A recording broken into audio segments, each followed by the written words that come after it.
சபரிமலை மண்டல பூஜை மற்றும் மகர ஜோதிக்கு செல்லும் 1000க்கும் மேற்பட்ட பக்தர்கள் ரெகுநாதபுரம் ஸ்ரீ வல்லபை ஐயப்பன் கோவில் மாலை அணிந்து விரதத்தை தொடங்கினர். ராமநாதபுரம் மாவட்டத்தில் மிகவும் பிரசித்தி பெற்ற ரெகுநாதபுரம் ஸ்ரீ வல்லபை ஐயப்பன் கோவில் உள்ளது.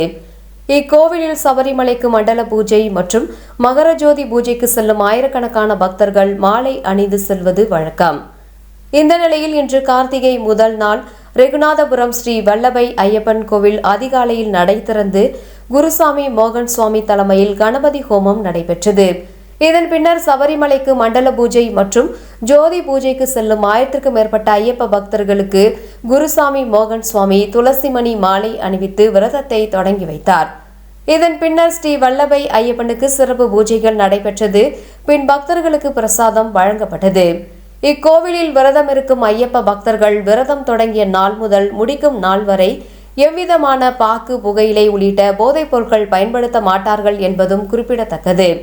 இதேபோன்று எரிமேலியில் நடைபெறும் கோட்டை துள்ளல் மற்றும் பம்பையில் நடைபெறும் ஐயப்பனுக்கு ஆராட்டு விழா போன்று இக்கோவிலில் நடைபெறுவது முக்கியத்துவம் வாய்ந்ததாக உள்ளது.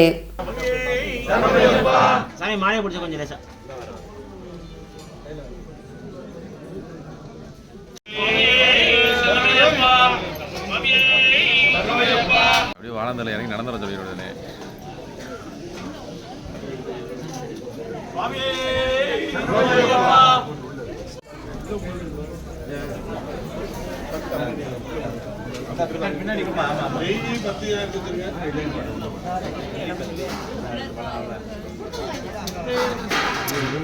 ஏமா தட்டை ஏமா எங்கே மாறிடுறிய?